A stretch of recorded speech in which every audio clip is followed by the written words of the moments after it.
Assalamualaikum warahmatullahi wabarakatuh. Saya Dian Fadilah dengan NIM 2305246 izin mempresentasikan jawaban ujian akhir semester saya dari mata kuliah Studi Masyarakat Indonesia. Di mana pertanyaan pertama yaitu, saat ini banyak ditemukan ada modifikasi pakaian adat tradisional dalam acara pernikahan atau fashion show atau dunia pageant yang tidak sesuai dengan nilai-nilai dasarnya. Analisislah kondisi ini dan bagaimana yang seharusnya. Di mana kondisi ini adalah kondisi maraknya modifikasi pakaian adat tradisional di berbagai event pada sekarang ini merupakan modifikasi yang menjadi tuntutan dalam perkembangan zaman di era globalisasi yang sifatnya dinamis dan adaptif terhadap perkembangan zaman. Biasanya modifikasi ini dibuat karena faktor eksternal seperti tren budaya asing yang masuk ke Indonesia, seperti yang viral di media sosial seperti di TikTok, Instagram, WhatsApp, Facebook, dan media sosial lainnya, lalu diadopsi oleh para pemodif pakaian atau desainer pakaian. Contohnya saja pakaian adat Jawa yaitu kebaya yang sekarang sedang tren seperti yang kita lihat yaitu kebaya ala Korea, bahkan kebaya crop.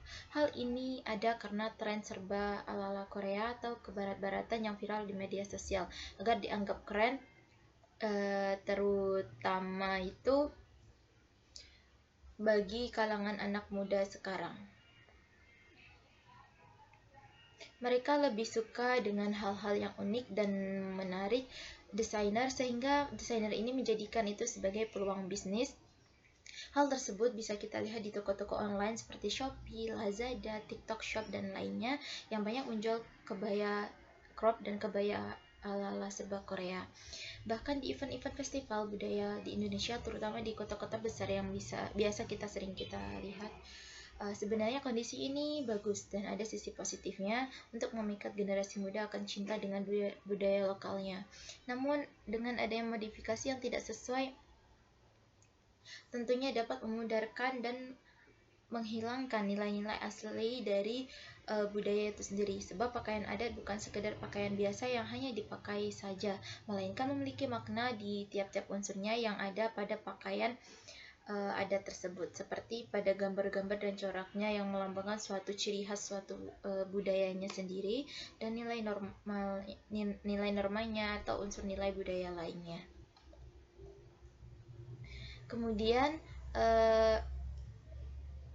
adapun cara yang seharusnya bisa kita lakukan adalah kita boleh memodifikasinya, namun jangan sampai merubah nilai asli kebaya tersebut yang asal-usulnya bermodelan sangat sopan dan anggun, justru sekarang dibuat crop atau pendek. Hal tersebut tentunya kebaya dipandang orang sekarang itu sebagai pakaian adat yang tidak sopan dan merusak citra aslinya sebagai kebanggaan suatu budaya di Indonesia. Kemudian pertanyaan kedua yaitu, pada upacara Hari Nasional ada kebijakan menggunakan pakaian adat Nusantara. Berikan tinjauan komprehensif Anda terkait kebijakan tersebut. Jawaban saya adalah sekarang ada sebuah kebijakan di mana pada upacara Hari Nasional di Indonesia menggunakan pakaian adat Nusantara, dan menurut saya kebijakan tersebut bagus dan bernilai positif, serta perlu didukung semua pihak bahkan di kalangan masyarakat umum. Karena selain unik, kebijakan seperti ini menjadi salah satu alternatif pelestarian budaya yang bisa dipraktikkan, dan namanya saja upacara Hari Nasional. Tentunya kita harus menggambarkan bahwa upacara tersebut merupakan upacara Hari Nasional dengan menggunakan pakaian adat Nusantara. Contohnya saja seperti saat upacara Hari Nasional, para pejabat atau guru-guru yang ada di sekolah menggunakan pakaian adat sukunya masing-masing dan mengikuti upacara Hari Nasional tersebut dan diwajibkan tanpa terkecuali. Pertanyaan ketiga yaitu banyak tradisi lokal yang sampai saat ini masih terjaga namun minim dari kaula muda. Ambil salah satu contoh tradisi di daerah saya, uraikan profil singkatnya dan bagaimana upaya melestarikannya. Baiklah, jawaban saya adalah tradisi lokal yang sampai sekarang masih ada namun minim peminatnya dari kalangan muda di daerah saya adalah budaya tembang lagu Jawa, yaitu biasa kita sebut atau kita kenal dengan sinden. Budaya ini berasal dari Jawa dan tersebar banyak di Pulau Jawa dan daerah lainnya. Sinden sudah dilakukan turun-temurun dari dahulu, bahkan sering sekali dilakukan dari ibu kepada anak-anaknya, makanya disebut turun-temurun. Hal demikian dilakukan agar kelestarian budaya tetap terjaga. Bahkan sekarang dan dari dulu ada kelas vokalnya khusus vokal sinden. Namun tradisi ini sekarang memang masih ada di daerah saya. Hanya saja minim peminatnya di kalangan muda karena mereka menganggap gengsi karena biasanya sinden itu identik dilakukan oleh ibu-ibu. Jadi mereka tidak mau menjadi sinden karena nanti pasti terlihat seperti ibu-ibu dan tua.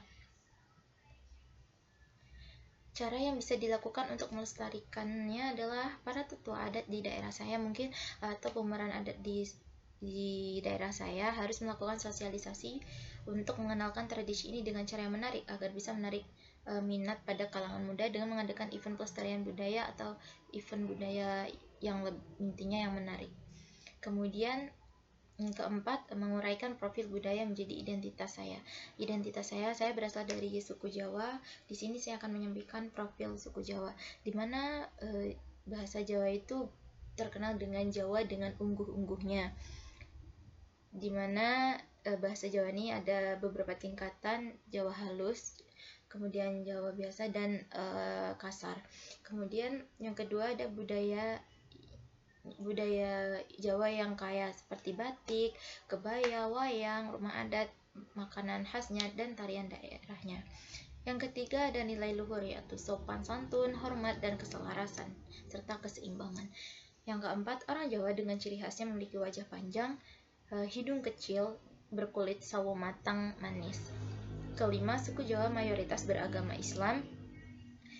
Profil yang keenam yaitu sistem kekerabatan suku Jawa adalah bilateral atau parental, di mana keturunan itu dihitung dari kedua belah pihak, yaitu dari ayah dan ibu, tidak hanya dari ayah ataupun tidak hanya dari ibu, memakai kedua belah pihak ayah dan ibu. Sekian presentasi jawaban ujian akhir semester saya akhiri. Wassalamualaikum warahmatullahi wabarakatuh.